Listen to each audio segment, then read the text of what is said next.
2 feet from heaven, 3 from a cell, 4 from your death, 5 and 25. They said we wasn't supposed to be alive. So what the fuck we doing? Cause it's 1 step away. 2 feet from heaven, 3 from a cell, 4 from your death, 5 and 25. They said we wasn't supposed to be alive.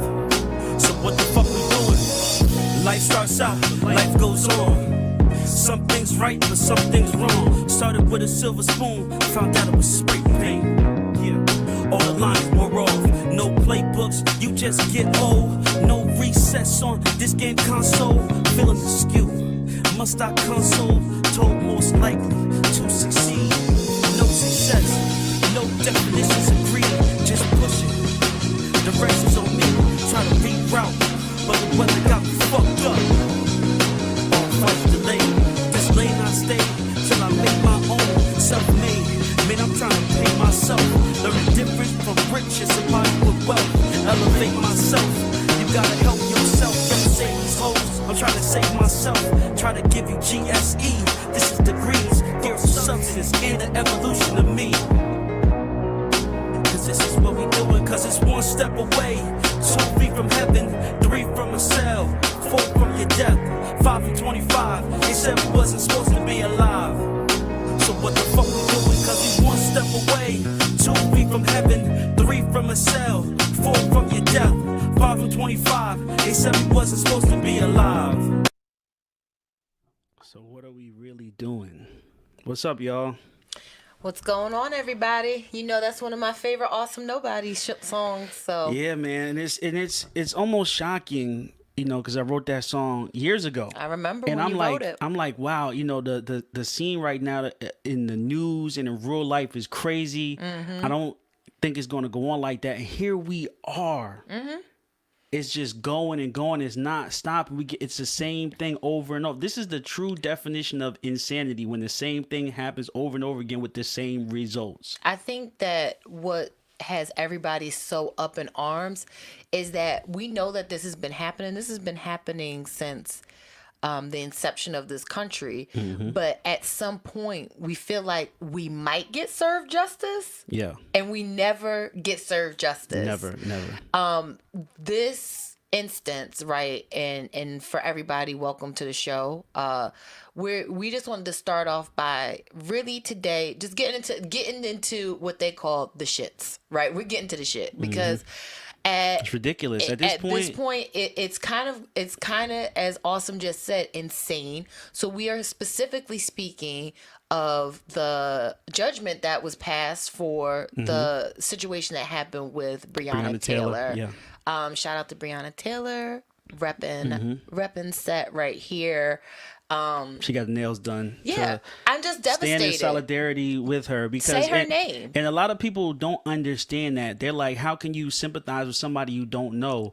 But this is the thing. These people, it can easily be us. It can always be us. You're in your house right now while we're doing this. They get bust in, blow our heads off. Could you imagine? Going to the store with a hoodie on, when it's cold or rainy, blow your head off. Get a normal traffic stop coming home from work. You know, between that some of y'all 2:30, but like the 4:30 and 7 o'clock, you get pulled over by a police officer, get your head blown off. It's ridiculous how it's translating into our normal lives. We are normal people. That's what's so devastating. Following the guidelines that have been put here for us. We're doing what you told us to. Yeah. But our lives are at risk. And it's not these people that, and specifically, I don't want to say these people, specifically with Breonna Taylor, she was not a criminal. She was not a criminal. And so you could be an upstanding citizen and still suffer at the hands of police brutality, right? You could become the next hashtag. And that's what the issue is. That's what people are fighting for. That's why people are on edge. You know, who cares about this protesting, this peaceful protesting? Like, what? Who cares about that? People are scared for their lives. Yeah. Well, I mean, to me, when I seen this meme, it kind of ended all debate about it. You know, don't talk about peaceful protesting because y'all killed Martin Luther King too. Absolutely. So you can't even talk about it. That ended the conversation right there. Don't even bring up his name because y'all shot him. Well, matter of fact, we don't know who shot him, but we have to assume it was a conspiracy. Absolutely. You know what I'm saying? Where nonviolence was prominent in the whole situation. Everything was nonviolence, and y'all brought the violence. Yeah. You know, so it's 2020 has been a doozy, man. I saw another meme, not to lighten the topic at hand, but somebody said, I think it might have been on Charlamagne's page, I saw, are y'all ready for the season finale of 2020? Like, brace yourself. Yeah, that's like, a bar. No, I'm not ready for the season finale of 2020 because every corner of this year has been some type of trauma. Extreme trauma. From the bubonic plague almost. The pandemic. It's crazy. The like, what is this? Police brutality. We just lost one of our very own in the Supreme Court. Like, it is, what else can you throw at us 2020? Like, seriously. But I don't want to go and pass so cavalierly over the Breonna Taylor thing. The thing that I think doesn't settle so well for myself specifically, being a Black woman, is that is a very real scenario that a lot of us young people have gone through.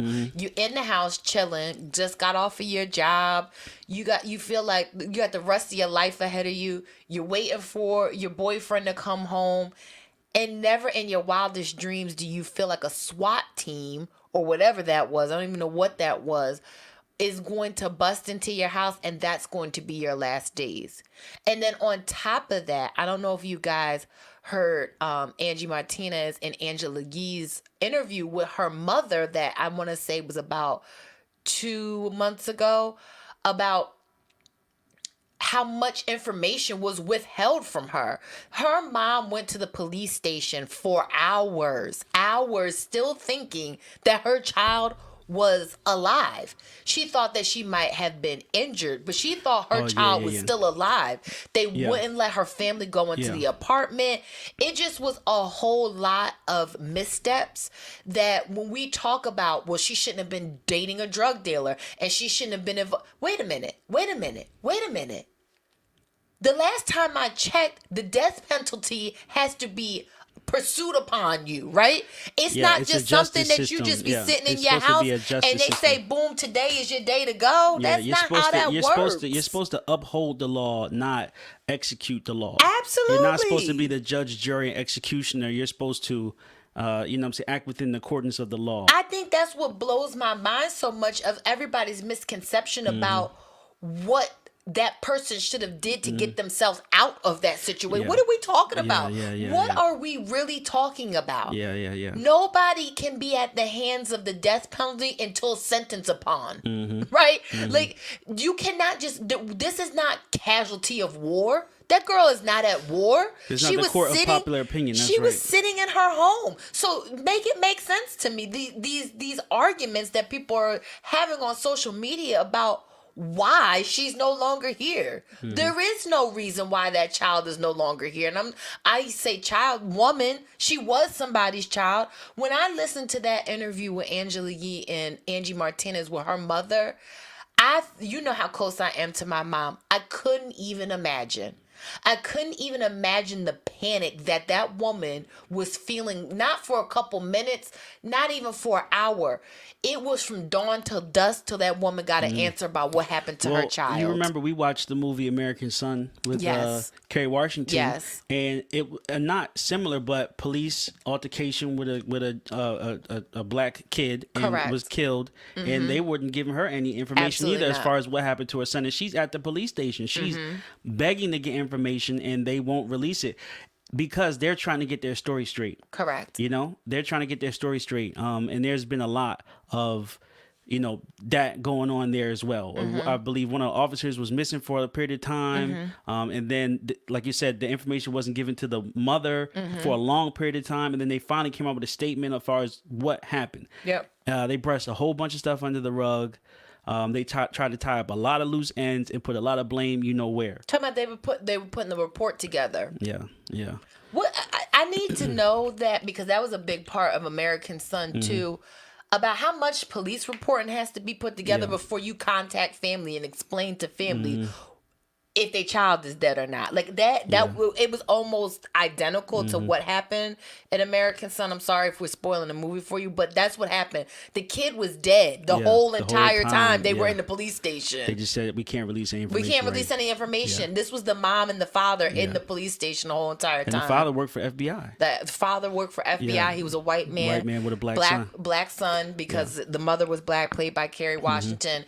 And just, I mean, this to me just hits a little too close to home when it comes. Every time it does, because for me, it's a male, right? It's a lot of males, you know, for no reason.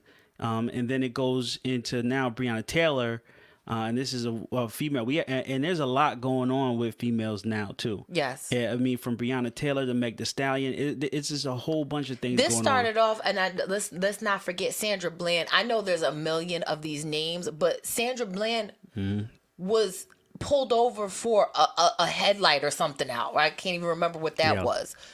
You get killed. You get killed. Well, they still don't know what for happened. A traffic stop. We know she's not here with us, you know. But I'm just trying to point that out. Like, we don't know. They won't even tell us. They won't even give us straight about what's going on. The decency to tell us what actually happened. Yeah. Who was at fault? You know. So can we do this? I've seen the news. I didn't get a chance to see the verdict. I've heard some breakdowns. Can we play something just to get our facts straight at the beginning? So I want to play something from the news. I just picked one, the first one that came up.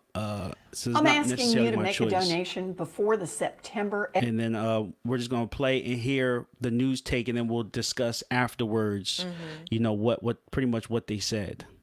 In Louisville, Kentucky, announcing the grand jury's decision regarding the Breonna Taylor case, a woman shot to death in her own home during a police raid. It appears only one of the 6 officers who was involved in that operation has been charged. Let's go to Gabe Gutierrez right now in Louisville. Gabe, walk us through what just happened. That's it? Hey there, Lester. Well, we're just starting to get reaction here. We're at Jefferson Square Park in downtown Louisville, and the decision is starting to trickle in. But I want to point out what just happened. There were 3 officers here that were under investigation as part of these proceedings. One you just heard from right there, Detective Brett Hankison.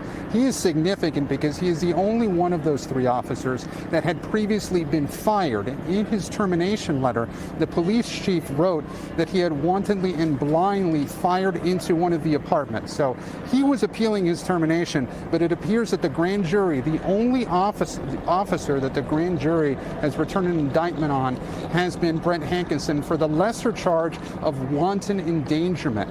Prosecutors had said that he had fired into not just Breonna Taylor's apartment, but another apartment as well. And according to the police chief in his termination letter, that did not follow the use of force policy in the Louisville Police Department. The other 2 officers that were part of this investigation, Sergeant John Mattingly and Miles Crossgrove, they remain employed by the department. They are still on paid administrative leave.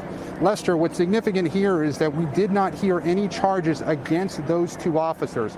As part of all this and part of a broader context here, the Breonna Taylor case has really set this community on edge for more than 6 months. There have been more than 100 days of protests where many of the protesters have been asking for murder charges in this case. You discussed the details of this. This was a botched raid back in March of this year, and this case got national and even international attention, especially following the death of George Floyd in Minneapolis. Her name, Breonna Taylor's name, has become a rallying cry for social justice protests across the country. It's important to note that Breonna Taylor's family was asking for second-degree manslaughter charges against these officers. They were not going so far as to ask for murder charges here, because even the family realized that, in their words, it would be a long shot to get a murder charge in this case because of Kentucky's self-defense laws, which would allow potentially an officer to fire back. The police have insisted from the beginning here, and the police union has reiterated this, that they feel the shooting was justified because Breonna Taylor's boyfriend, Kenneth Walker, had fired upon the officers first, and that the officers, according to the police union, only returned fire once they were fired upon. But again, the significance here, Lester, only one officer has been charged by the grand jury, a charge of wanton endangerment that is less than what the family had been asking for. 2 other officers, it appears, here will not be charged, and we're now awaiting comment from the Kentucky Attorney General in the next few minutes. Lester? Gabe Gutierrez, thank you. So yeah, just wanted to hear exactly what happened and hear it from a source. And so how do you feel about that? I mean, I watch the news daily. I keep it on in my office because I was raised that you have to know what's going on outside the door before you walk out of it. So I watch this live. I watch a lot of things live, and for them to say, I brought it up in the beginning of this, right? She was not a casualty of war, right? Like they're trying to make it seem like this was a mistake. It happened. Let's move past it. That's the tone that I get. That's the tone they give everybody. And everybody that black. Can't be what happened in this situation. That young lady was in her home. Mm-hmm. Unknowingly that this was about to happen and very defenseless. Yeah. Regardless of what that gentleman did that was in her and her boyfriend that was in her home, she did not warrant to be a casualty of war. And that's what this is. Mm-hmm. Like I don't even know how more to articulate the fact that this was not a mistake, right? This was murder. Mm-hmm. Yeah. Right? Like if you kill somebody, you killed them. That there's no getting around that. So wantonly endangerment, I had to look what that was. Because I didn't know what that meant. And it's just basically in other states they call it reckless endangerment. So that's what he got charged with. You can get a reckless endangerment charge for speeding. Yeah, you can. That's one of the tickets you can get for speeding. So this is what we charging this guy with. That's ridiculous. It's kind of like at this point it's a bit much. It's just a bit much to understand that you can't even just be a citizen you can't just be alive anymore. The United States person. And just live. So next, I wanted to tune into Breonna Taylor's boyfriend's lawyer. Mm-hmm. I caught a couple interviews with this guy, and I feel like he really put it in a really good way. So we'll do the same thing. We'll tune into him, and then we'll give our thoughts afterwards. Mm-hmm. There he is on the CBS. That the police were justified in shooting because they say your client shot first. What do you say to that? Well, in every other situation in Kentucky, a justification of self-defense is determined by a jury, and it should be in this case as well. When we start letting elected politicians determine by prosecutorial fiat who should be charged and who shouldn't, then we are going down a very dangerous road. It is the exact opposite of the way our criminal justice system should work. And unfortunately, it happens oftentimes in police shooting cases that the prosecutors say, well, the police were acting in self-defense. The police do not have any higher right to self-defense than any ordinary citizen does in Kentucky. Yeah, because, Stephen, isn't your client saying he was acting in self-defense? When you listen to his 911 call, he clearly didn't know that they were police officers. Absolutely not. And that is why the case was dismissed against him, was that he was reasonably acting in self-defense. And he's in his own residence, so he has a presumption that he's acting in self-defense. We've got a dozen neighbors who were interviewed by police as well, who said they never heard the police announce that they were police. There's no question they were beating on the door, but they never announced as police. Attorney General Cameron said, well, the two police said they announced.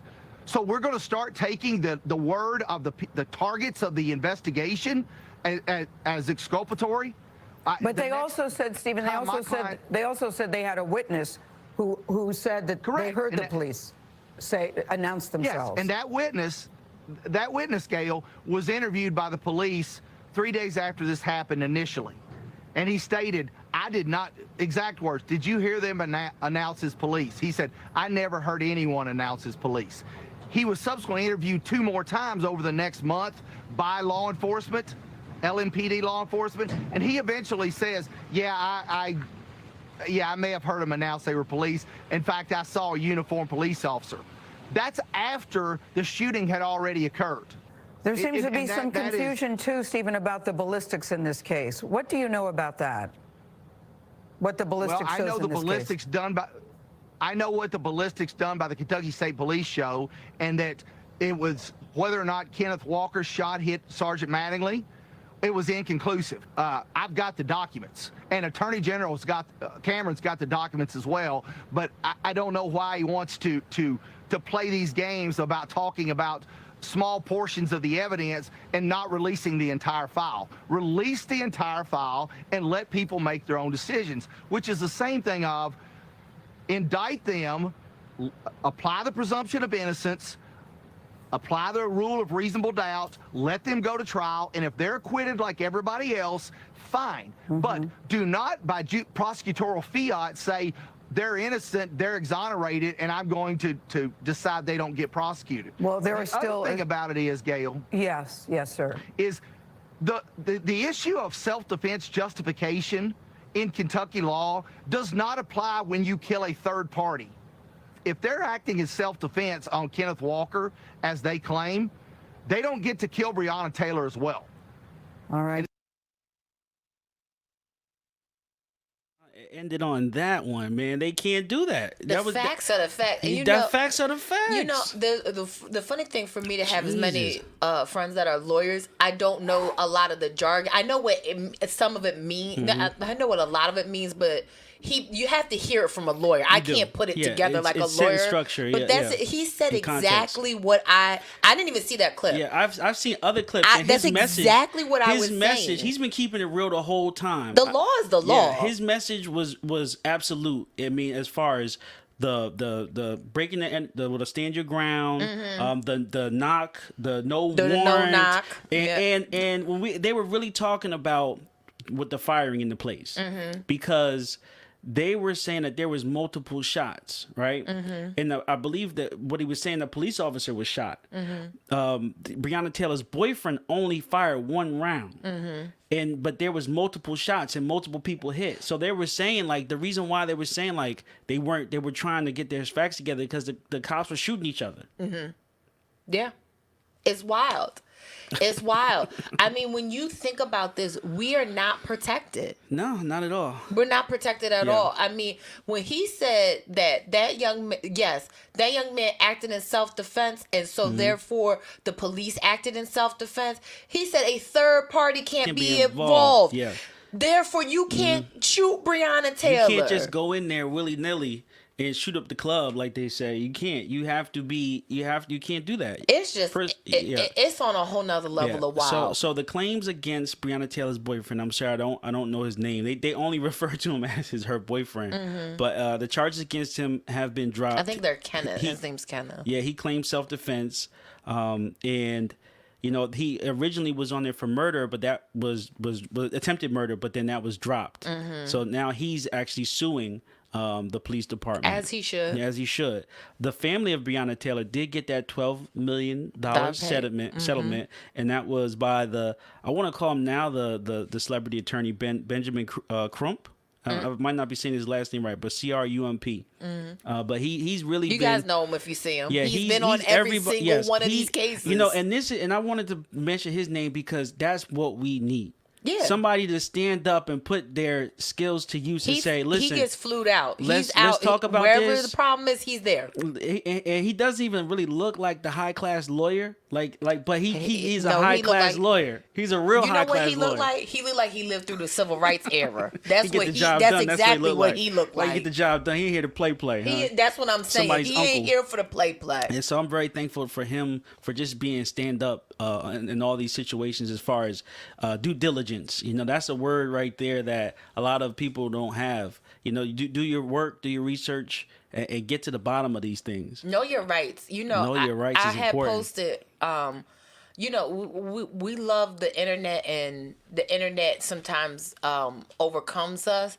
And a lot of people will put a lot of conspiracy theories out there, not knowing the damage that does, because people start to believe into that. You can theorize whatever you want, but the law is the law. And if you aren't speaking of the law in the proper way, and you're saying something thereof that is not correct information, you're doing way more damage than what you think the conspiracy theory should be.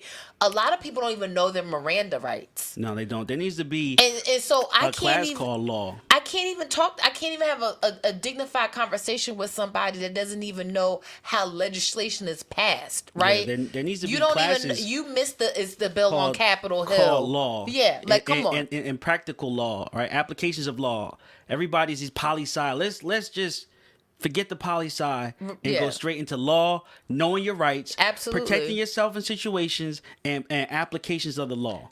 Just to give a quick shout out, what's my guy's name on United Shades? Oh, Karamu Bell? Yeah.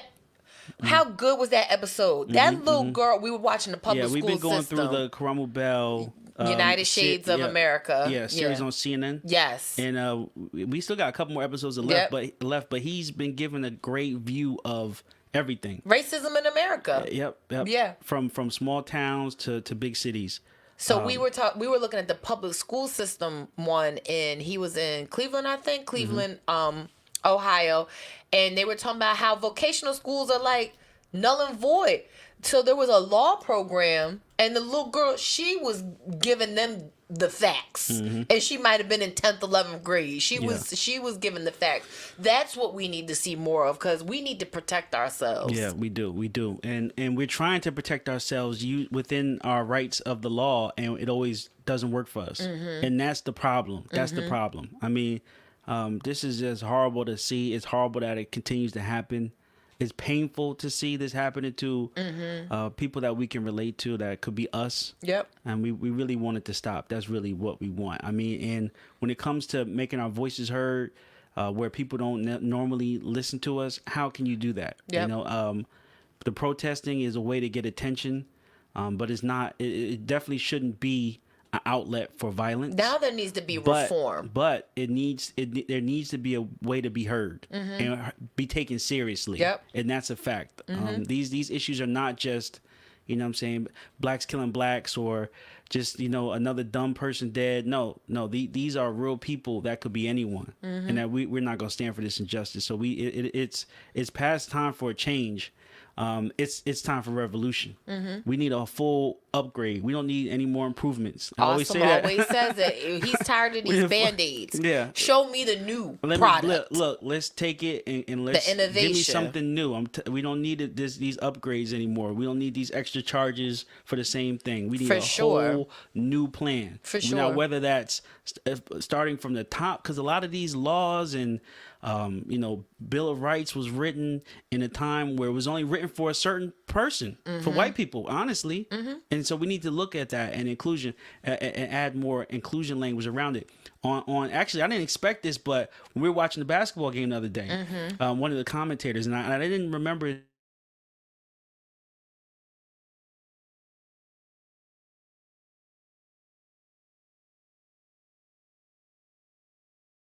life, liberty, and the equal pursuit of respect, or something like that. I'm paraphrasing, but it just lets you know, like, we need to change some of the foundations that this country was built on. Yeah.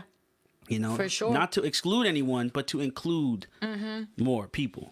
All this that awesome has me always watching these sci-fi movies, but I think it might have been Snowpiercer. Yeah, that's a good one. Where they redid, it was a female leadership, and they said we have to redo the Constitution. This is so old. It's time for us to rewrite these laws and so they like rewrote it, and it was like, that was sci-fi, but something like that does need to happen. Yeah, it does. It needs to happen. So let me ask you this: in this situation, you personally, what is justice to you? Justice to me would have been that going to trial as a murder charge. That would have been justice. Regardless, like that lawyer just spoke to, it comes down to jury, it comes down to the state, right? Like, it comes down to all of that. But at least appease us enough to say that would have been a murder charge. That would have been more justice than what that was. And I can only imagine what her family, like, even to hear that the family was like, let's at least try for a man. Can you please at least get us a manslaughter charge? Like what? My child is no longer here. My sister isn't here. My cousin isn't here. My girlfriend is no longer here. Yeah. You took her, she defenseless. She wasn't doing anything to anybody. Yeah. That makes no sense whatsoever. It's nobody can explain it. And all of this riffraff behind it in these other dialogues. At the end of the day, simply a woman was in her home and got killed. Period. So what is the charge for that? However you can put your opinion around it, what's the charge for that? If you're just sitting at home and a bullet just happens to have your name on it that day. Yeah. What's that charge? Yeah. That's where the justice would be for me. Yeah. That to me is a murder charge. I wore this shirt today, in solidarity of that. Absolutely. I love it when you wear that shirt. Because it's such a statement that it shouldn't even have to be said. None of this stuff should have to be said, because if it happened on another side and with another color, another person's kid, the whole world would be turned upside down. It wouldn't happen like this, And honestly, it doesn't happen like that. It does not. It doesn't happen like that over there, and it's hard to even fathom it happening like this so often and just repeatedly. And this is the crazy part right here. It's not the fact that it's been happening more. It's just happening that we're able to record it. We have access to it. This has always been happening. It's always been happening. Yeah, people just have the cell phones and can pull them out. But that's the problem. Now that we have that's what access we're talking to about. it, Yes. You can't just put the blinders over this. There is no Band-Aid to throw on this. There needs to be change, because people are not going to sit quietly and take it anymore. They weren't sitting quietly amongst the small communities. Now that this is a national problem, it's everybody's problem, right? There's not going to be a turn down, right?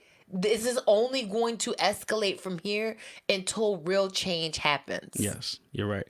So I agree with you on that. And yeah, I mean, I think that would be a good sense of justice. I do want to talk about the Kentucky District Attorney that everybody's been talking about. I believe his name is Daniel Cameron. I have to make sure. Yeah. And so he gave a statement, and it didn't go over too well. So let's. This was wild. Let's tune into what he said, and we'll talk about that. As Lupe would say, cartoon level antics.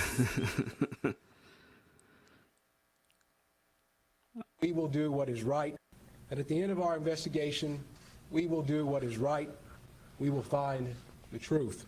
I urge everyone watching, regardless of your opinions and beliefs, to do the same. Violence and lawlessness will do nothing more than perpetuate further tragedy. We have the full resources of our Office of Special Prosecutions and our Department of Criminal Investigations involved in this investigation. Our team of investigators and prosecutors, with more than 200 years of combined experience, are working diligently on the case at my direction.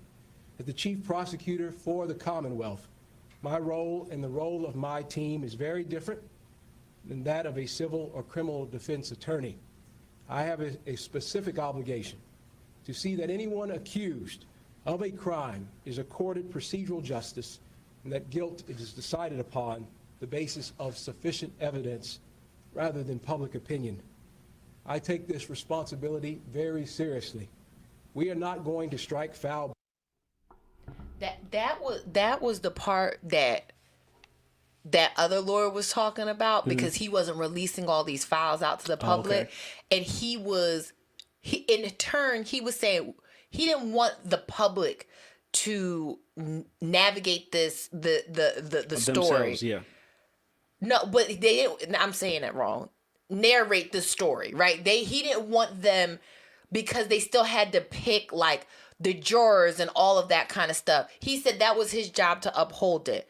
But in that same breath, he says that it's their job to do right by this case. They haven't done right by this case since this case has come to inception. I just wanted to pause it there for a second. That was what everybody was like, bruh, what are you talking about? Yeah, I think this one is edited differently than the other clips that I've been seeing. You know, this makes him seem like at least like he was more of a professional. The other part was because this was a live press conference, and somebody asked in the audience, and I'm sorry, the audience, but the press conference, one of the reporters asked something, and he was like, I'm black. I hope that suffices that answer for you. And that's the clip I was looking for. Yeah, I was taken back. I was like, but watching it live was wild. You can tell, you know, a person's intent by their body language, right? You know, they always say the eye contact, and just you see how much he moves when he's talking about that. He's super uncomfortable. He's kind of moving like he's almost doing all this. And then, you know, it's heavily scripted, and he's not even giving his own flair to it. You know, he's reading it word for word. So this is something that's been prepared, that's been rehearsed, practiced, and he knows what his role is there. His role, and think about this. When these things first started happening, light was being shined on these towns, and these towns' whole municipal system was white. Police chief, white. Police force, all white. And now this guy comes up. You think he just happens? And I know Kentucky, there is some black people in Kentucky. And he might, I don't know his history, but I do know that there's more of a push to fill these spots with more people of color, black people. And I'm not surprised to see him there at this moment for this topic. I'll never, you know, a lot of people said everybody in kinfolk, everybody that's skinfolk and kinfolk, and I believe that. Yeah. Whatever that man did, he's the attorney general. Okay, you like whatever the requirements he had the schooling, he did that. He's the attorney general. That don't got anything to do with the empathy behind the fact culture. That that's the part that they're missing. You go to school, you read a whole bunch of books, you take a whole bunch of tests, right? You by their standards, you're a lawyer, but you're not one representative of the culture of the people. The other lawyer, Benjamin Crump, he represents the culture, the people, right? He understands the struggle and the plight that these people go through on a day-to-day basis. You know, this guy's a moonlighter. He pops in, pops out. You know, I mean, and then with the stake, everybody can have their own political beliefs. That's what and Awesome knows I believe in this. That's what to me makes our country great, is that we can be free thinkers, because at the end of the day, if you've ever traveled the world, that's why I think a lot of people do need to open their horizons and expand their horizons, because there are a lot of countries where there is no free thinking. Yeah. Let's be very clear. I don't like to even use that word, what makes America great, because that whole campaign slogan by Trump was horrible. I like to say the potential to be great. No. What I feel like, did I say what makes America great? No, you said this is just one of the things that I think could make America great. Well, no, what I like about America, right? Yeah, like I'm just saying, it's a potential, right? Yeah. All these things America. I don't want to digress because I'll forget my thought. The thing is, whatever I said, I don't like that slogan, "Would make America great again." Let's be clear. But what I love about being American is that we are free thinkers and we have the rights to be able to think. Everybody was up in arms about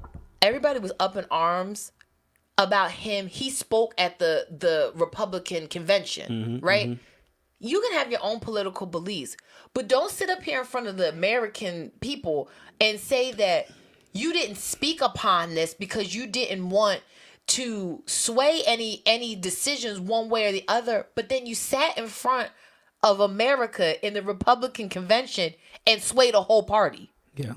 That's what I don't like about that. That's what you can't be non-biased and biased at the same time. That's right. Now when it comes to your job, the other clip I'm looking at right here is him at the convention. Absolutely. I watched it. I watch all the conventions. I watch everything because you need to be informed. You do. Right? So I watched his speech. Bruh, whatever you believe in, you believe in. You have the right to believe in that. But when it comes to your job, don't be like, I was lock my lips because I didn't want to sweat. No, come on. Come on. Like, we need to do better than that. We need to, there needs to be more. And I know it gets used so much. Everybody needs to understand what does that mean? No, people need to go through the system. I'm not talking about the jail system. I'm talking about the process. So this guy, Daniel Cameron or whatever, I'm sure he went to law school and he just probably got that job probably by, you know what I'm saying, could be his I'm sure wife's. you don't just become attorney general for no reason. He put some type of work in. But it's where you put the work in and what you go through while you're there, right? I mean, it's the impact what you're talking about. You should have to do it in the other side of town, the same way that you do as uptown. You know what I'm saying? You have to spend your time in the different places to get a different view. 100%. You know, you should have to be a public defender to be the paid defender. You have to balance these things. The justice system is supposed to be, right? The logo is scales. It's supposed to be a balance. And they're tipping the scales by only going one direction. That's what the understanding is. You have to walk in everybody's shoes. You know, you can't just go straight to the top. And they always do, through nepotism, through connections, and through these fast track schools. That's the empathy I'm talking about. You can sit up here and say, well, this is the facts and this is the law and this is why I know it this because I read it in the book. And I read it in the book. You don't come from the same place that the people in Breonna Taylor's family comes from. You were afforded different opportunities, and that is the problem when we don't vote the right politicians in to be representational of our voice. That is, we've had many episodes about this. That is exactly what happens. That's exactly what happens because we don't have a police chief that understands what goes on in our community. We don't have a fire sergeant that understands what goes on in our communities. We don't have an attorney general that understands what we are going through. And so therefore, there is no representation speaking from our point of view. Yeah. So, I mean, this is very sad to see, you know, again, where, you know, you're looking for just a glimpse of hope in any area. You see this guy, you know, Daniel Cameron, and it's the same thing, just, you know what I'm saying? Don't be confused. Exactly. Disguise, you know? Don't be confused that everybody understands because they might look like you. Don't be confused by that. I hope that we aren't, because it's just like Ruth Bader Ginsburg just passed away. That woman fought more for our community than others have. I'll just put it that way. And that's why I said RIP. One of our own has passed away, because she was down with the cause. She was down. Yeah. So with another topic, we hear this thrown around a lot, and people talk about it: to defund the police. Yep. How do you feel like? Do you feel like that is right? Do you feel like something that they're pushing in the right direction, or they're totally off? We had a good conversation about this. I don't think necessarily defunding all of the sanctions of police. There was, in the peak of the pandemic, I think something went out, I don't know the validity of it, about the budget for just the NYPD, right? NYPD. And they had like $3 million worth of tanks. What does the police need tanks for, right? Like, there's federal, sanctions that of armed forces that have tanks, that if something ever happened, I think they could get tanks there pretty quickly. That's what people are talking about, defunding the police.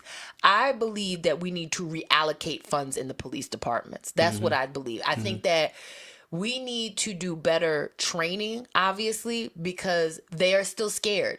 A lot of times when these conversations come out of what happened is they were scared. Some of it is not that. That's an excuse.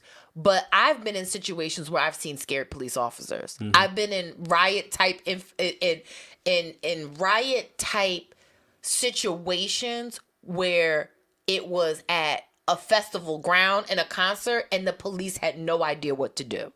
That had nothing to do with a peaceful protest or anything. I've been in large, settings where the police were looking human error. There's around like they don't know what to do. They're always going to be like that in every setting. You know? But the thing is, they try to make it seem like the police are not like that. And that's what they're I think, human. That's though. what That's the what problem. bothers so many people. Like, you make them out to be these supermen, right? Like, you have to give them ultimate authority. When you see them, you have to go, yes, sir, and all this stuff. Like, they're supermen, and then They're humans just like us. they get into any type of verbal altercation, and like you said, they shake it in their boots. Yes, but then they want you to have to call them sir and all this stuff. Like, where does that even come from? Where does that come from? There used to be a time where you should earn the respect of that authority. They're not earning it anymore. No, not at all. They're not earning it. Like the cops used to at one point protect the community, and you are always going to respect somebody that has your best interest at heart. Yeah. So if you're younger and the cops older, that just came from good home raising, right? Like being raised like yes sir, no sir. But now the shift of power, the authoritarian of like wanting to be absolute in control. Power. That's what's wrong. Yeah, you can feel it as soon as they walk over. I want to explain it in a couple of situations. First off, first situation I want to explain how I see defund the police. I kind of feel like I agree with it, because what's happening now is not working at all. There's police officers out there involved, and I know people say, well, that's not every officer, and there's good officers and there's bad officers. But literally, how long do we have to go on with this happening in every town, every city, every state? There needs to be a new program. It does. I agree. It needs to change. I've heard people, and this was some of the best advice I've heard when they were saying that, depending on the situation, there needs to be mental health people that get put onto the scene, or that accompany police officers in certain communities, and the community it has to just be more than a guy with a gun going out here. That's why I say reallocate the funds, because it has to be more. That system, that's awesome. I had talked about this earlier. There needs to be other roles within the police department, and that doesn't come for free. So if it's an advocate or an ambassador, or whatever you want to call these people that assist the actual police, because that you do need to be in shape and understand how to detain somebody when somebody needs to be detained, right? You can't that you needs can't just to go happen. in there and grab everybody. See, there's too much of this. Something's going on, grab everybody, we'll sort it out later. Yeah. No, that needs to stop. That catch-all, that whole mentality, that needs to change. Yeah. It does. So my thing is, there needs to be continuous development in the police department. You can't just go through the academy and be like, okay, they passed it. We don't even have a standard of education. I think you only have to have a high school degree a diploma to go and become a police officer. That might not be enough knowledge based on the law for them to be able to implement the law. They might need some more education. Yeah. They might need some more training. Well, they might need some sociology and psychology. They might need a little bit of all of that. It should be a lot different, right? It should be, if you're a new police officer, you can't carry a gun for a certain amount of time until you're certified in, I don't know, I probably don't know the official term, but non-lethal de-escalation. De-escalation, right? Yeah. Until you're certified in that. And then after that, after you go through that, you sign a waiver that any altercations involving people of color or a black person that's killed unlawfully, needs to be called. You will be held responsible. Absolutely. Just like when you go to a job, right? And they say, hey, you have to sign this waiver where anything that happens here is you're responsible for it. Whether that's your corporate card, whether that's your car that they give you, you're responsible for that. So don't misuse this stuff. Yep. Same thing for your pistol, your service arm, and same thing for the application of force. You're responsible for all that. Absolutely. And you 100%. Have to be held accountable for that. It's going through what you're supposed to be a professional. And I feel like those are some of the changes that have to be made. And then police, there's nothing wrong with being a cop. You know what I'm saying? I feel like that is an honorable choice. It's like the military or FBI or CIA. That's honorable. So let's make it a lifelong journey. Yes. I remember the days where kids used to say they wanted to be a fireman and a cop. Absolutely. And so, you know what? Come here. You want to be a police officer? right now, pull you out of school, put you into the school as a kid. You know, and there's nothing wrong with that. That's how you train. If you want educate, to be this empower. very important job for the community, you have to commit yourself more than just I don't know what I'm gonna do after high school. Let me become a cop. Yeah, start I agree with that. They want to lump everybody into these schools that are not teaching, that are just being basically fashion runways.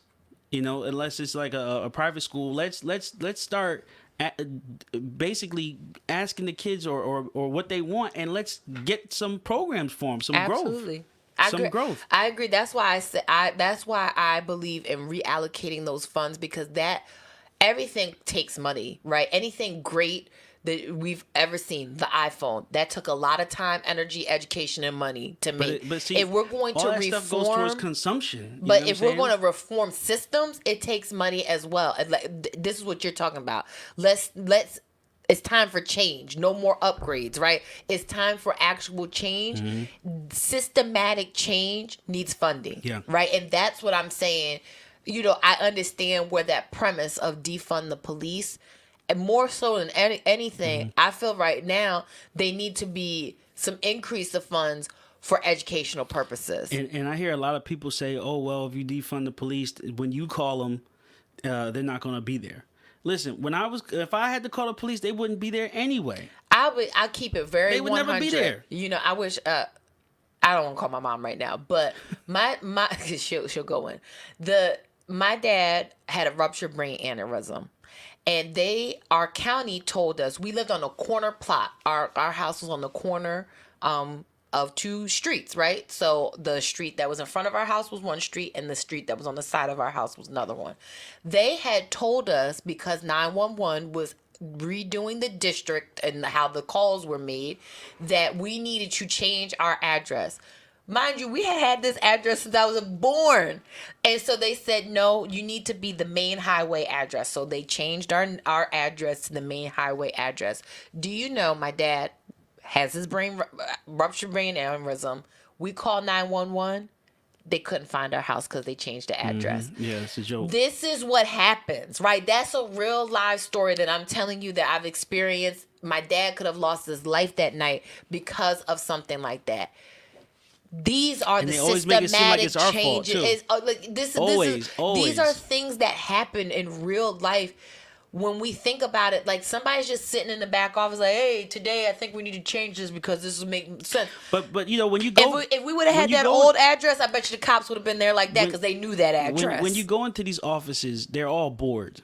Right? You walk into a police station. Absolutely. I mean, that's anywhere. They're bored. People are trying to walk into the municipal, show their value. They're bored. You know what I'm saying? And then you're right. These things start happening, meaning like people get bored and then they start doing things that they shouldn't do just to be busy. Yes. And it creates problems. And it's been like that for a long time. Shoot, I'm bored at work. Yeah. When I'm not traveling. It's all boring. Because it's the way it's set up. These procedures that they make people follow, and they make you stay in these little boxes, and anytime you go out, they'll reprimand you in a certain way for regular business work.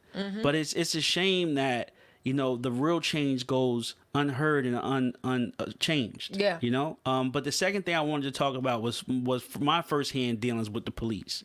You know. And you know, when people were really saying, you know, no good cops, and we all know police officers and stuff like that. And I really thought, like, where do I really stand on this? Because I do know people who are cops, but I've never bumped into them on duty. I've only bumped into them a lot of people off duty. That's a good and point. And the reason why I put that up is because as much as I know these people, you don't know how they are at work. If I was to bump into them on duty, I'm pretty sure it would be no passes. It would be no skips.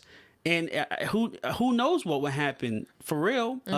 Just knowing some of the situations, and I understand that because they have a job to do, you know. And I'm not going to ask them to jeopardize anything for their family. I'm talking about the people that I know. But the run-ins that I've come with cops have been all bad. Have been all bad. Has not been one situation with a police officer that I've been involved with that was pleasant. Years ago, me and a couple friends got into an altercation outside of a club. And you know me, I try to be, the peacemaker. So I'm trying to break it up. My back's turned. All of a sudden, somebody came up from behind me. Couldn't even see. Not from the side. Not like a little bit where I could see him. Came from the back, grabbed me, put me in a chokehold, and said, "Us the police, relax." And so I'm relaxing, and then he throws me on the ground. Now, let's look at the situation. I'm like, I thought about this a lot. Like, why would he grab me? Now, the people around me, they were all bigger. They were like 6'3", 6'5", 6'6", and they were the ones fighting. And I'm standing there with my hands out. You know, this is the universal sign for, you know what I'm saying? Like, hey, stop, chill it out, chill it out, chill it out. And so you mean to tell me, Mr. Police Officer, you assess the situation, see someone in the middle breaking it up, not fighting, and you grab him? Yeah. And when I say him, I mean me. Yeah. And he put the cuffs on me and put me in a police car. And then later he comes over and says, "I saw that you were trying to break it up. I'm going to let you go." I don't know. Listen, I've never been arrested. Let me knock on wood. I hope that I never have to be arrested. I have been pulled over. I have been in, like I said, riot style situations just due to the industry that I'm in, like concerts, large crowds, that kind of thing. I'll tell you one thing. The most pleasant officers that I've ever dealt with were officers of color. The most non-pleasant were white. And I'll just leave it at that. I can't say that. I know some officers that are really dope. Yeah, I know some that are like. I've never come in contact with a black officer, like on a police, like on a traffic violation or stop. Working in entertainment and concerts, you'll meet a lot of officers. I know a lot of officers, and some of them are amazing. They have got. I can call them right now and be like, "Hey, listen, like shout out, like like." What you need, Candace, I'm there, Johnny on the spot. But me in encounters and being pulled over, every time I'm pulled over by a white cop, officer, we've been pulled over together. Just the demeanor is very nasty. Yeah. So that's only my personal experiences. Like I can't say one way or the other, but those are my personal experiences. So like I said, I've never come in contact with a black officer in any traffic stops, violations. It's always been white officers, and it's never been a pleasant experience. I'm honest saying that. That's my experience. That's your truth. And like I said, I know police officers. I've never come in contact with them while they were working. And so I can't say, who's good and who's not, I'm talking about on the clock. That's where you're judged as a police officer, on the clock. That's to me where the real work needs to change, because the absolute power and the abuse of power there is literally killing us. And I gave that story because imagine if I fought back at that moment. When because he grabbed me, and I'm thinking like, in the first thought of when he grabbed me, I was like, oh, this is light. I actually was like, yo, I could just really like, what I'm saying, over the shoulder him. That's the problem. You shouldn't even have to think like that. Because I'm thinking it's because we in the middle of a fight, and I'm like, I already know I'm in harm's way. It could go down. Yeah, and but I'm thinking the like, what if? I could have easily been like, nah, get off me, and then didn't even know he was a cop because he didn't properly identify himself. And then I was telling this to you earlier.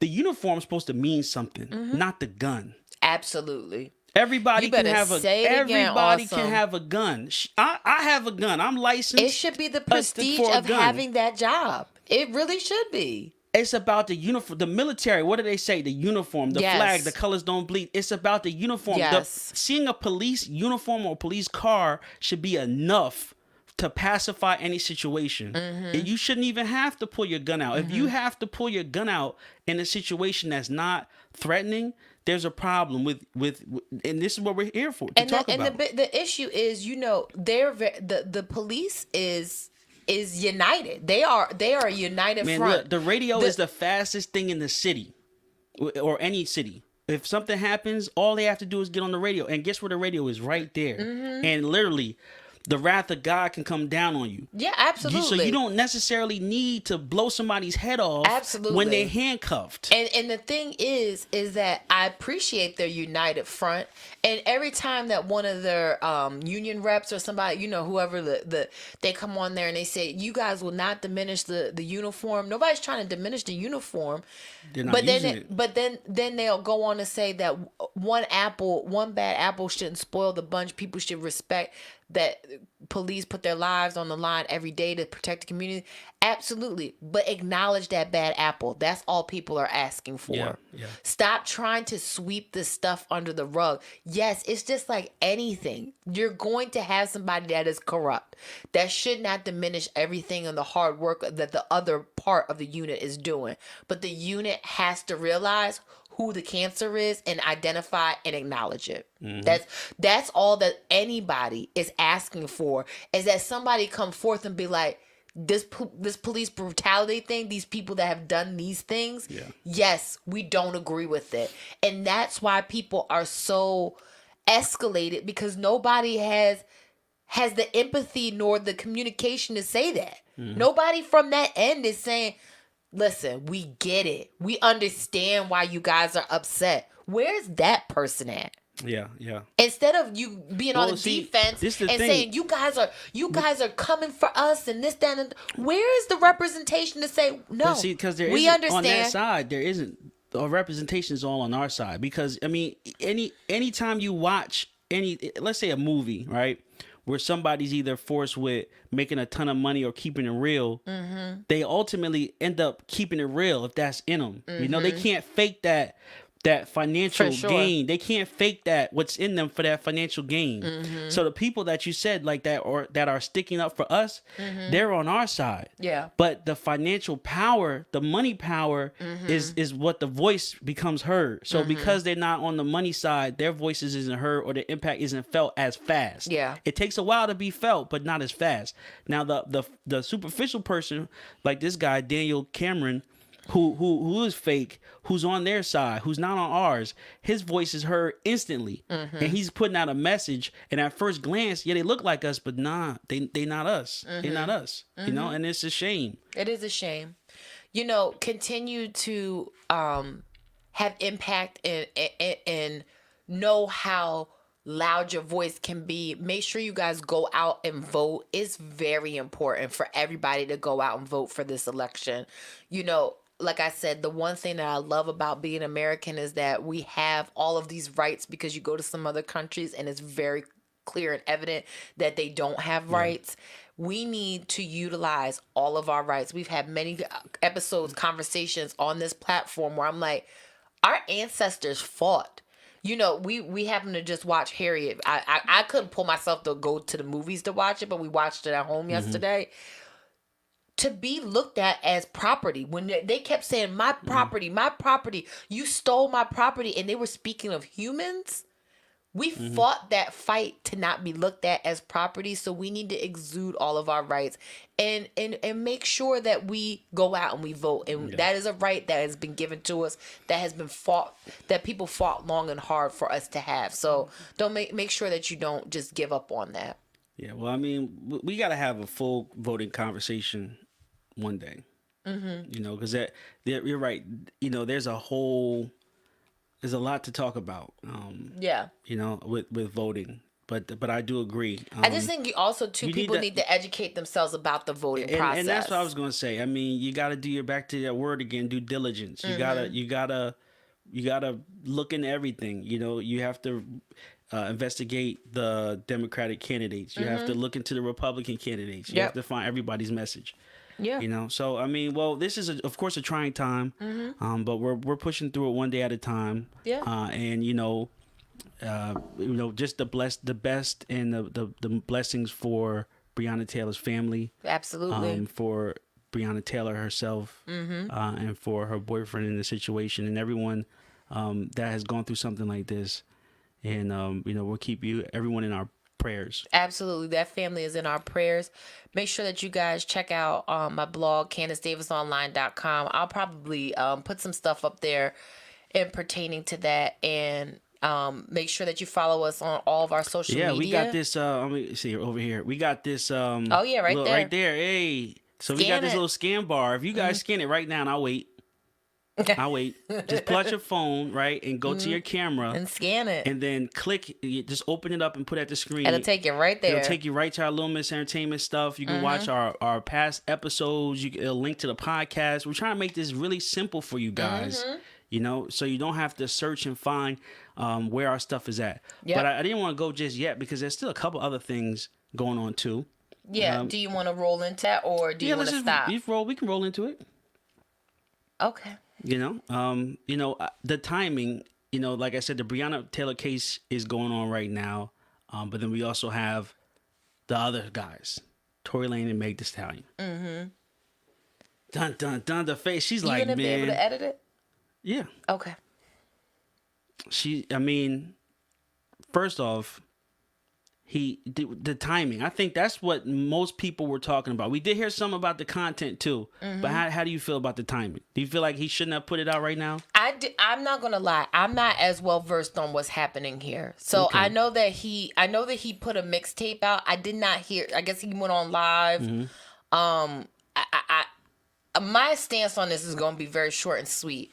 Get him the fuck up out of here.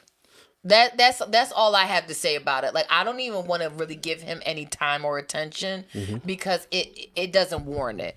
It's inappropriate. No matter what happens, so much time has gone past at this point that I don't want to utilize my platform to give him any time or effort. I understand that.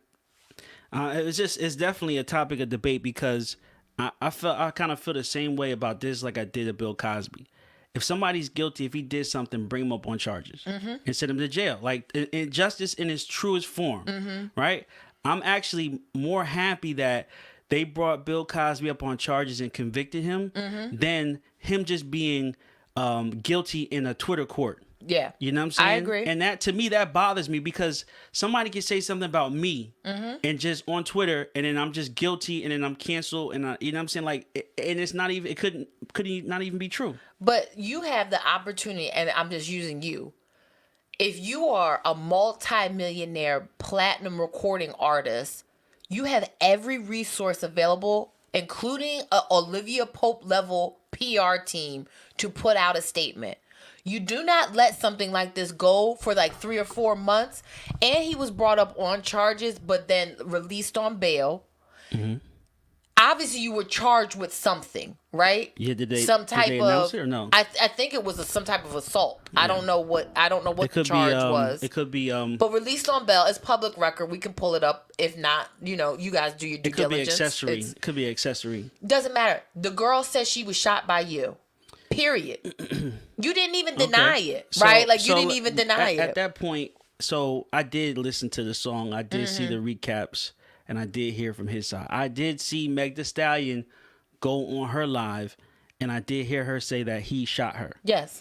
Now, I know, and we talking about the law, we talked about the Breonna Taylor case, any type of hospitalization that is involved in a gunshot, they have to be investigated by a detective. Automatically. She's basically saying he did it, then he should 100% at that moment been charged. He was. But he was not charged for the shooting. He was. Okay. And so he was charged with something. I don't know what the degrees of the charge. I'm building up to something. So on the song, he was saying that you got shot in your foot, but how did no bones get hit? Right? He's saying nothing got hit on you. See, I don't even want to talk about this because that's ridiculous. Like, right. if he it is crazy. Like, it is crazy. But I'm just telling you like, what is he talking about? Like, well, that's what we're talking. We're just going over what he said. Okay. And so I've been listening to some other people, and so he did say he was in a relationship with her. Oh, I mean, that was probably pretty evident that I thought, I'm like, man, he probably trying to hook up with Kylie. But if you was following them all through the pandemic, they was at each other's houses. So I mean, like you don't have to be rocket science to put the pieces together. They had some type of relationship. They did. But so another internet theory was saying that it might not have been him. It might have been the other girl that was in the car, because they were saying it could have been this whole love triangle that the other girl found out that him and Meg was dating. Yeah, that's all speculation. Because this is the thing though, they were saying that there was no gun residue on Tory. So they're saying like, okay, someone shot the pistol, but who's saying that though? How do they have this information? I'm guessing they did the investigation and they're saying that. Yeah. That's stuff that comes out in the court. That comes out in the discovery. That comes out in like the trial. So who has this information? I mean, it's a discovery. I'm guessing that's, if like you said, it's public record. The discovery is public. I know for discoveries do become public. Okay, I don't know how that process is. So I'm just going by what they said. So he didn't have any gun residue on him. So that's what ultimately got him off of whatever it was, or not as the main, I guess, identified as the shooter, even though he was identified as a shooter. But so I don't know. But then, one of the things he did address that they were saying on the internet was the Roc Nation involvement.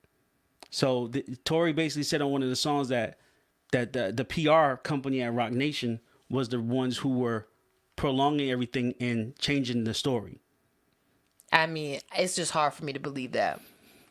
Well, I mean, I'm not saying I believe it either. I'm just telling you what they said. No, nobody knows. I don't have a stake in the game, but I'm like, this is crazy. I get it, darling. I like, at the end of the day, say you didn't shoot her then. Exactly. Like, why didn't you come out and say, like, I did not shoot her? Mm-hmm. He did something. Something happened. Something happened. So at the end of the day, you assaulted a woman. But and to sort of go away from this case, there's a lot of somethings that be happening in Hollywood. I mean, from Terrence J and this mysterious car thing to this person, the Kanye stuff. There's just so much stuff going on that's weird, wacky, and wonky. Mm-hmm. Like, it doesn't make any sense on any other place on earth. It would never go down like that. Hollywood. It would never go down. Like, people getting shot with no bullet wounds and shooting guns with no residue. What's going on here? What is going on here? I don't know. I don't think any of it is what it seems. I just cannot believe he has the gall to try to monetize off of this situation. Like, regardless if you didn't shoot her, why are you trying to monetize off of somebody's very traumatic situation? Okay. That is wild. Well, wild. Can we have a discussion about that? Go ahead. And so, I mean, I feel like that platform as an artist, they've been doing that since the beginning of time. I mean, it's always been, honestly, a street accident that gets put on a record. Just not when it's towards a female. You get what I'm saying? Well, there has been female records, things about females put on records. The one song I want to talk about is 50 Cent, Ghetto Quran. He said, Prince was the business. I mean, Preem was the businessman and Prince was the killer. He identified a whole. He blew up, cover off a whole thing that nobody knew about and got in a lot of trouble for, and that's ultimately led to him being shot. There's been with Jay and Riviera when Jay said, let's talk about my fight scene at the club. You see, I scratched him. He went home without a napkin. And like, they've been talking about these things all the time in songs, and they've used that as a springboard to draw everyone close to what's going on and to make money off of it. But that's men talking about men. And I agree, and that's why I was saying, like, it really hasn't been in a tent where a man was talking about a woman. Situations that they were all involved in. So, like, so they know what's coming to them. If they fully understand, if I say this information, I know what to expect next. Mm-hmm. Mm-hmm. Not I assaulted somebody and I'm making money off of it. Yeah, well, I mean, and I'm just wondering why, if it's an ongoing case, you can't speak about ongoing cases and investigations. I don't know what's going on. At the end of the day, I don't know what. I can't even remember what his charges were. It must already be settled, though. If for him to be able to put out with a record, it must already be settled. That's because she dropped the charges. Mm-hmm. And that's what I'm saying. It must have been some type of financial exchange or settlement out of court. I don't even think it was that. I think she was about to. What award show was right after that all happened? Was it not the Soul Train? Well, No. WAP came out. Oh, okay. WAP was and so she was doing all that press for WAP. Yeah, man. I mean, it's all traumatic, and but the moral. She had a whole she had a concert on Tidal. Tidal, yeah. She had a concert. That's what it was. It wasn't. And everybody was watching because she wasn't showing her foot. She didn't show her foot the whole time. Well, she had boots on. It was weird though. Like we watched a little bit of it. Remember, I turned to it and I was she was dancing. Yeah, but they like had it knee up. No, that wasn't what we were watching. The thing on Tidal, it was a whole concert. Yeah, she was on the stage and flaming, doing the splits and all that stuff. I seen it.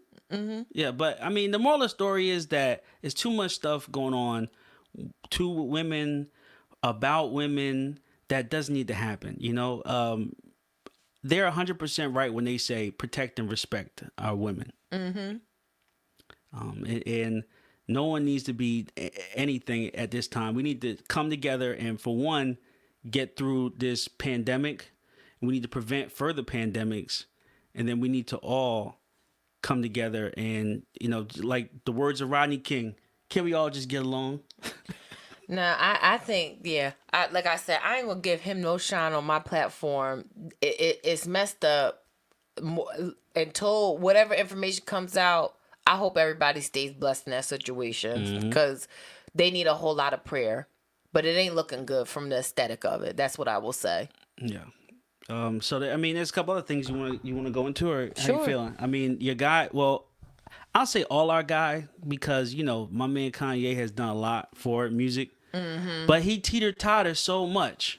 Like he's such an extremist. He'll be extreme left and he'll be extreme right.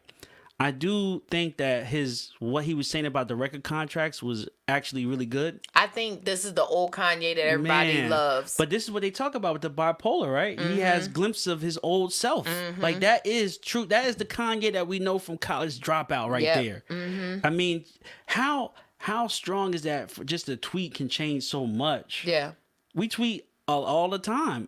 You know what I'm saying? But this man tweet once and it's like the C's part.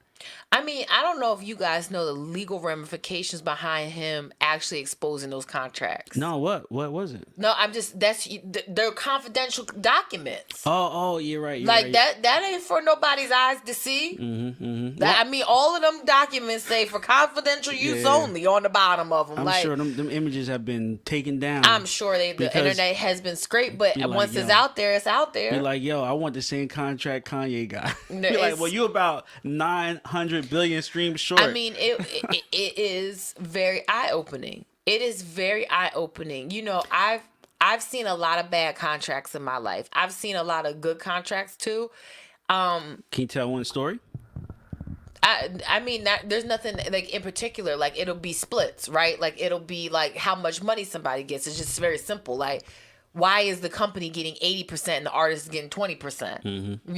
It'll be things like that. So it's just knowing your business. And I've preached this to the high heavens to these artists, is that you can't have Pookie, Ray, and Ghost be your squad when you start making millions of dollars, right?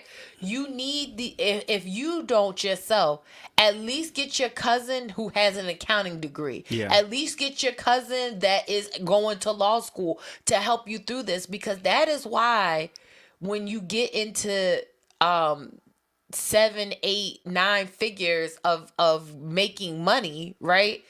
That you don't know what you signed at 19 years old that's carrying through to your 35 years old. Think about what you did at 19, and if something was happening that you were still held accountable for right now today. Yeah, well, I'll be honest, man. As a black man, they hold us accountable for everything that we ever done. No, I'm just saying something that you had to, like, say you had a bad house deal, a mortgage or something that you were still in right now to this day because you couldn't get out of it. That's what them contracts are like. Well, think about it. A lot of people, That's what Kanye's saying. A lot of people credit is still messed up to this day for them cell phones they was getting back in the day. That's the perfect example. Could you imagine if you was still paying for that Sprint phone? A cell phone at 16 years old mess your credit up until you 37? What is this? And Sprint saying you still owe us. Yeah, you still paying on that iPhone. Like, that's what we're putting in very simplistic terms, but that's what a bad contract will do to you. Yeah, man.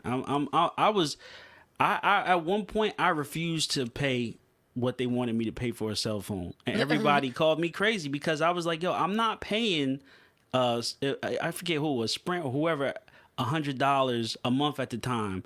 You know what I'm saying? Going back maybe 2008. That was a lot for a cell phone bill in 2008, back then. you're paying $100. You're not getting none of the perks and benefits that you're getting now. And I just felt like it was outrageous for the amount of times I would use it, because I would literally might get 1 or 2 calls a day. Yeah. So I said this, like, look, I'm at work every day. Call me on my work phone. Like, honestly, you call me on my work phone if you need to get in touch, because nobody was calling me except for emergencies. Yeah. Yeah, but he released those contracts, and there was a lot of language in there. And, you know, I was listening to Joe, and it makes sense. The thing is, at one point, if you guys don't remember, and I don't have exact dates, at some point Kanye said he was about to be bankrupt, right? He said, I'm claiming bankruptcy. They call it reorganizing when you're rich like that. And he was trying to get funding to continue to support the Yeezus clothing brand, right? The Yeezy clothing brand. And when you become a fashion house, that's not a little bit of money. Like Louis Vuitton, that is a multi-billion-dollar company, right? Like, you know, Rihanna just recently opened her own fashion house. That's because Rihanna's up there in that elite. She got that kind of money to fund that. So Kanye was trying to get this infrastructure together. So he was basically, what it seems like, he was robbing Peter to pay Paul. He was taking advances out on the music. He's like, yo, I'm about to drop Pablo. I got Yeezus in the clip.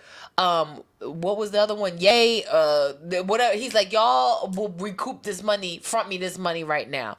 That, and I'm putting it in very simple terms, but if you own a home and you talk about these refinances, it all is the same principles and practices. I tell Awesome, sometimes it's not worth you refining if the interest rate ain't lower. If it's increased, all you're doing is putting more debt on your plate. And that's, in very simplistic terms, is probably what was happening. And so he's trying to say, give me what is mine rightfully. I own this music. And B, clear me of these bad interest rate debts that I was taking out on these advances. So basically. the contract I was talking about was, he was putting out these tweets to basically try to help other artists get better contracts. Yes, and his contracts, he was basically double downing on them. That's what was happening. Yeah, and he did the tweet and was like, you know, I want, I'm gonna give all my good music people they're like 50% their publishing and something like that, their masters. And Big Sean had tweeted like, yo, that'd be much appreciated. Yeah. I kind of was surprised because I kind of felt like Big Sean would have had his business. I feel like he would have already had that. For some reason, you know what I'm saying? For some reason, I just feel like he would have already had that because he's Big Sean. These people don't have their tour contracts in order of how much they should be getting. They definitely don't have their recording artist contracts in order. They don't know. It's too much, man. You so young. At 19 years old, you have no idea of any type of legal jargon. None. Yeah. None. You know what you've seen on CSI. That's the extent of the legal jargon that you know. He did say too. One of the things he said was plain language contracts. Those contracts have so many loopholes in them. Yeah. And so much stuff to be left up to interpretation. You ain't never getting out that contract. Yeah, that was crazy. You know, but you know, Kanye, it comes in waves. You know. He's right. People should have their masters, though. He's 100% right. Yeah, he put it in a certain way, too, as far as, like, it should be like this. The partnerships, the labels is optional, and if the artist does not decide to go fully independent, any deal with a label should be 80-20 in favor of the artist. The artist should get 80%. And 20% cover, you know, whatever he specified in there. And master should always come with it, and then it should, if you're off that label, it should go with you, not stay there. You have to come double back and buy it 15 years later. The thing is, we were listening to, shout out to Earn Your Leisure. What was the guy's name? Jason from Grand Hustle. Oh, Jason Jeter. Yeah. Jason Jeter was saying they're revert deals. After 10 years, these masters revert back to me, and it's probably a sliding scale. At 10 years, I own 50%. At 15 years, I own 75%. 30 years and older, I own the whole master. That's what those contracts should look like. They should. And see, It's a deeper level to that conversation. I'm agreeant with giving people their masters, but I don't think everybody needs to own their masters, because everybody's not gonna have a smash hit. You get what I'm saying? What does it matter? There's certain songs that there's certain artists that you can tell everything's gonna go, right? There's certain artists, maybe if I put them in the right situation, in the right temperature room with the right artist, it may go. You get what I'm saying? So for an actual artist who is doing his thing is nice, but let's say not a Drake, it might not even be worth him to keep the masters off one of his earlier albums. You get what I'm saying? I believe that quite opposite. You know what? Today we went to a store. You know what was playing when we came in the store? Return of the Mac. But that's a classic song, though. Back to who, though, right? Everybody. As soon as it dropped, that was classic. But the thing is, how long is it going to be a classic? Forever. Okay, so he should earn his masters on that. He's one of the artists I'm talking about. You don't know what's going to, in years from now, be considered a classic because of the way that music comes out. And that's the argument. You might have... do. No.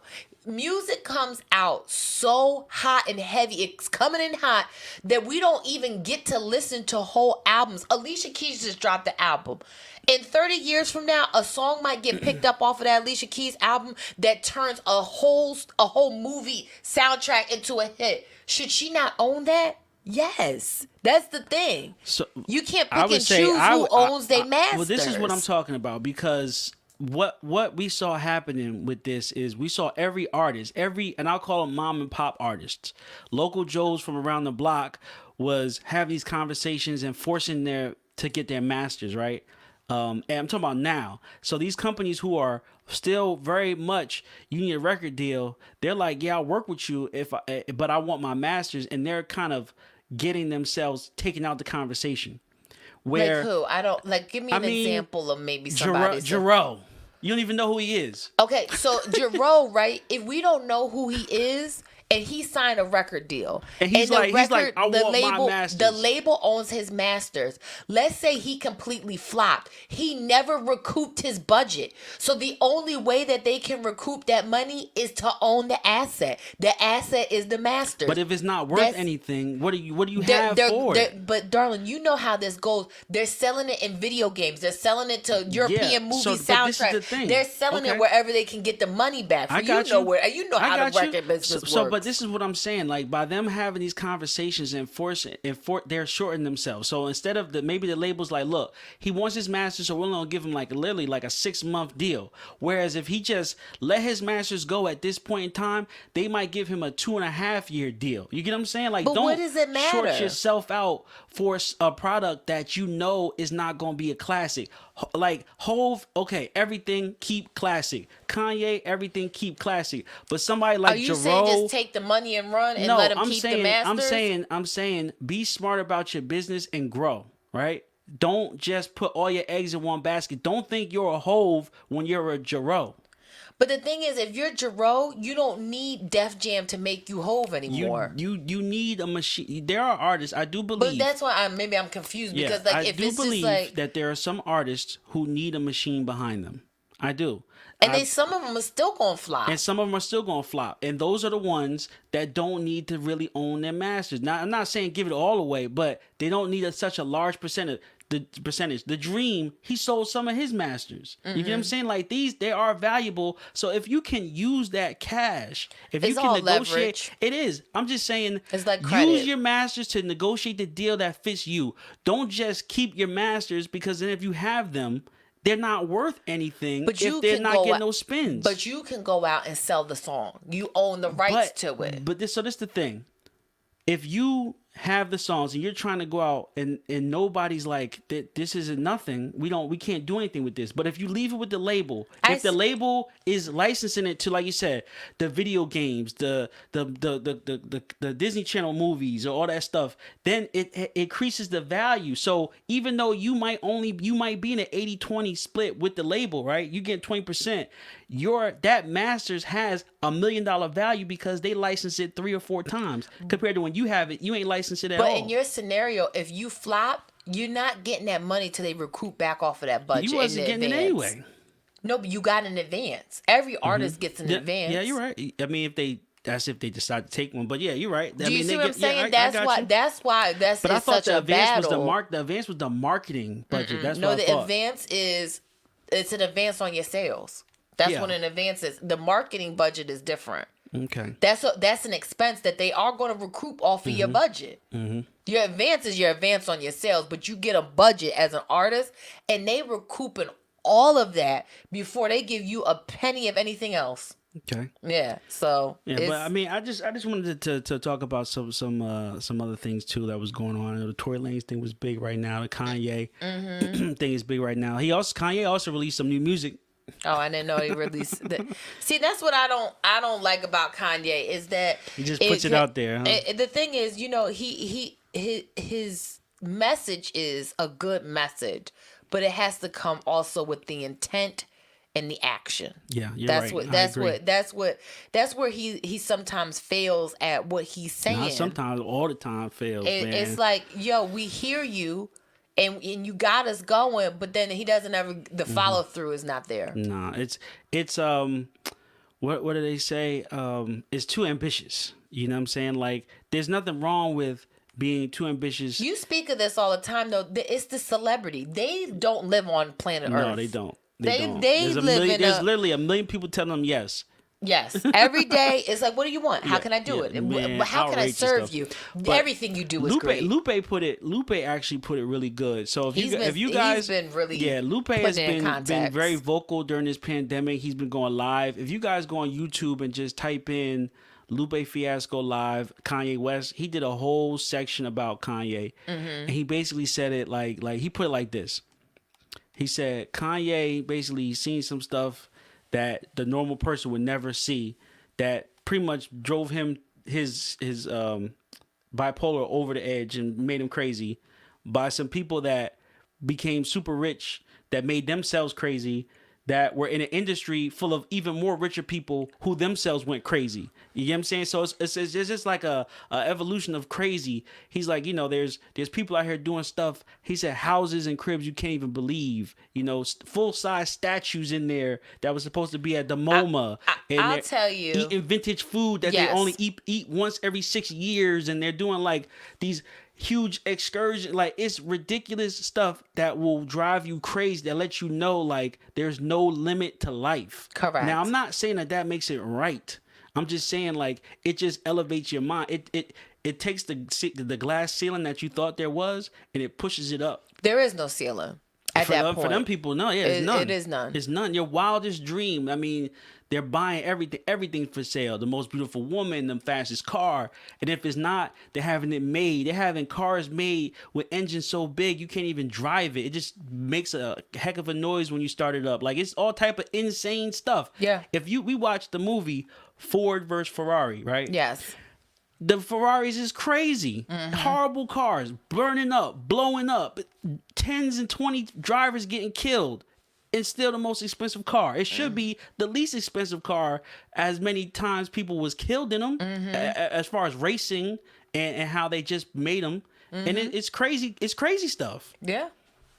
I agree. So that's my crazy rant. I have witnessed it with my own two eyes. I've been trying to do a morning affirmation every day. You guys have been liking them. I've been around some real money. I have been around Forbes richest men in the world. I've been to parties where, when I tell you real money, like what y'all think, like the jewelry and the clothes and all that they laugh at that, right? They laugh at that. When you can fly women in from wherever you want and tell them, hey, just sit here all day and don't speak. That's like a whole nother like level of money. When you can go just rent a plane to go to France to eat breakfast and come back in a couple of hours. That's like you got like, you know what I'm saying? Like, we think we know money, we have no idea. So when you have accessibility like that and nobody is wrangling that in, that's why a lot of rich people keep their family around them, because they keep them grounded. you can lose yourself very easy. Fame is the worst drug that you will ever have. They all say it, right? It's a gift and a curse. It is a gift and a curse. And quite honestly, I really commend Jay-Z and Beyonce for staying semi-normal as they could. They got money on a whole nother level. Like, and we look at it like, but when you see it, Jay-Z's mom still watch the kids. Miss Tina still watches the kids. They take everybody. They might be on a $70 million yacht, but everybody up in there like Cousin JoJo and all them. They stay pretty normal for as much accessibility that they have to funds. I think that Kanye lost everybody that was so close to him like that or he, I don't want to say lost, but he distanced himself too much that it started to put on top of his mental health. It just wasn't a real good environment for him to be in. Kanye's a guy that you can't leave alone. Yeah. You mentioned Jay-Z and Beyonce being normal, and this clip has been going around the internet, so I'll bring it real quick. I don't know if you've seen it. I didn't see this. This clip was hilarious. This is how I know Jay is not normal. What happened? Let me see. Video. Okay. Who is he? Nipple. It's Jay-Z and Beyonce. I see. ¿Quién es? That's Jay-Z at the finest. He's like, "Who are you?" And Jay-Z goes, "Who are you?" Yeah, but I mean, you know what? The funny thing is, for real though, like you know what more so that bothers me. It's like they just walking around. Like, what does it matter? Like, what does it matter? I don't think he was saying it to him like, you should know who I am. He's like, I ain't bothering you. Why you bothering me? Like, no. It's you just, know what I mean? Yeah, it's just funny to me. That is kind of funny. I didn't see that. And Jay don't speak much. You know what I'm saying? He sure don't. So anytime you see him do something, it's a big deal. So but even though you say, "Who are you?" The same thing, darling. If we walk in, it's me, you, and the kids. If somebody say something like that, that's your exact. Yeah, that's a normal response. That is I'm with my wife and my kids. Yeah. Like, who are you? I don't care who you are. I think Jay-Z has worked hard to remain normal because remember when Will Smith was talking about when he smacked that reporter? I don't know if you mentioned it. I remember that. The dude pulled a prank on him at the red carpet and either threw something in his face or shot him with a squirt gun. He slapped him or something. No, Will smacked him. I thought he slapped Will first and then he slapped him back. And he said Jay-Z called him and was like, "Yo, don't let these people, take you out of character. You know what I'm saying? Like, you remember who you are and all that stuff." And and I feel like in that scene with Jay, that really much is Jay himself, you know, like what, like really will engage the situation because somebody who's far removed. They be forgetting Hove grew up in Marcy Projects. That's the thing. Like these newbies, man, they be forgetting like he was a whole drug dealer and he don't make no qualms about it. He's a little. I'll give him the ledge, babe. Alleged. Okay. Sorry. Give him the ledge, man. A lot of them songs that I believe wholeheartedly in. Nah, but we love Hove, you know what I'm saying? No Hove slander will be tolerated. None. You know what I'm saying? But, I want to see these guys all get back together. I want to hear. I think it's time. I want to hear, like I said, improvement. Dame, Hove. Well, I don't want to go that far. No, that's what needs to happen. I was going to go that far. No, they need to all sit down. I wasn't going that far. And get, because I tell you this, and I don't want to go on too much of a tangent. Black men, I'm speaking to you right now. I'm speaking to you. Black man. I love that song. Shout out to Pharrell. Y'all got to do a better job of when you see one of your bros really breaking down like that, coming back together and putting your egos aside. Y'all have such big egos that you don't check in, that you guys don't, you be fighting the worst mental battles. You won't pick up the phone. You guys have to do a better job of taking care of one another. Y'all be like, oh, these girls go to brunch, this, that. Y'all need to find your version of that because you need each other. Black men, y'all need each other. You need to be a support system for one another. You're right. I think the mistake that we've made, and when I say we, meaning black men, is we look for that in our social friends. But you have to find that in your organizational friends. You know what I'm saying? I feel like that. The people that are in the fraternities, the people that are in, I'll say the Masons, or people in organizations together tend to do more things and check in on people. I feel like but they everybody understand. Doesn't have accessibility You're to that, right. They don't. So they the don't. average person, y'all gotta find something. Mm-hmm. Yeah, I'm just saying. No, I know you. It's different for you. You're right. The people who are in these situations, not in an organization, there does need to be more. I don't want to call it compassion, but it has to be more opening up and having real moments with each other instead of these, I guess ride-alongs almost like, yeah, we going here. Or we going Stop there. just going to the club drinking and smoking. Going somewhere. Have a real conversation. Have a whole bonding yes. thing. Like, do something, get to know the guy. You know what I'm saying? Like, you hang with a dude 100 times and don't even know, you know what I'm saying, that he likes whatever he likes. I don't know what legal or financial repercussions have come between Dame and Hove. That might not happen because of that.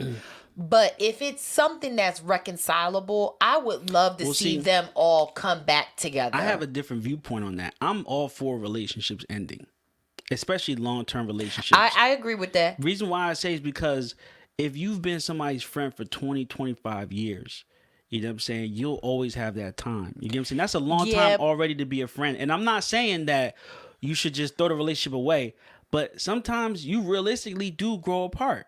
And honestly, you might have to, because I've seen this post a lot too.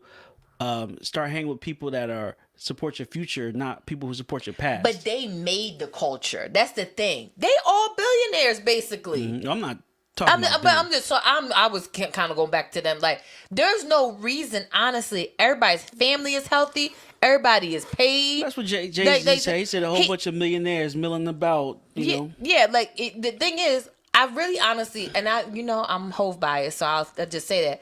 I feel like Jay-Z be like, he be on his, so what? Like, let's get back together. I don't got no beef. Mm-hmm. Like, I feel like that's what Hove definitely don't be like that. I feel like that's how he be. Like, he just a be little like, bit, that's all. He be like, so what? Like, y'all want to sit down? I'll sit down. The one thing that I think that he felt was a little unforgivable, which I agree 100% wholeheartedly, is that Kanye started talking about Jay-Z's family. Well, I mean, and that's like, you can't, like, what are you doing, bro? I don't know. I definitely don't know.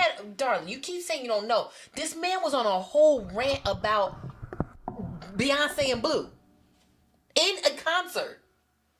You be like, I don't know. Like, somebody come talk about me and your daughter like that, you gonna feel some type of way about it. Man, I just got no comment at this moment. You know what I'm saying? I would hope you would defend me. Of course, you know what I'm saying? But I'm just talking about today's case, to the Kanye, to the Dame, and to the Hove case. It's you know what I'm saying? Thinking. But what I was saying was, I do want to see people come together for the great music, for what we need, right? Like, we need these females to keep doing songs together, you know? We need Foxy and Lil' Kim to come together. That's a smash. We need Hove and Kanye to come together. We need Big Sean and Kendrick to come together. We need Snoop and Dr. Dre again, of course. You know, we need all the people. We need Nas and AZ to do something. You know what I'm saying? Just something. That whole album is hot. Can you change it back? I can't. We need a lot. We need a lot from everybody. Yeah. You know, and that's and especially at this time. Remember, they used to be like, we are the world records and fight the power stuff. Yeah. You know, not saying that they need anything. Not saying you gotta go to that extreme, but just do stuff together. Let's work together. Yeah. You know, and make some good records. Let's get all the legends and give them their roses while they're here. That's what they say, right? Yep. You know what I'm saying? So, you know, we'll pretty much wrap it up on that, but we wanted to cover a lot of different topics. I hope you guys liked the episode. You know, please follow us on our social medias. We're trying to do a lot more stuff on YouTube right now, so please, let me see if I find it. Yeah, please, you know, scan the link, check out the YouTube videos. Remember to like and comment, because that helps too. You know, when we try to present this to podcasting companies or things like that. Because like I said, this is a business, so everybody's buying black and supporting black businesses. So please support, and all it costs is a like. Yep, absolutely. And then make sure you guys follow us on all our social media. It's at Little Miss ENT, LILMISSENT. And you can find me on all social media. I'm on Instagram, Twitter, Facebook. Scan. Yep, right there. Make sure you check out the Facebook page. We did a lot of great content. And then obviously you're on the YouTube. Make sure you hit that notification bell and subscribe so you never miss an upload. You have anything else, darling? No, I think we said it all, man. I always say I love you guys for listening because 100% you didn't have to. Have a great day. Peace.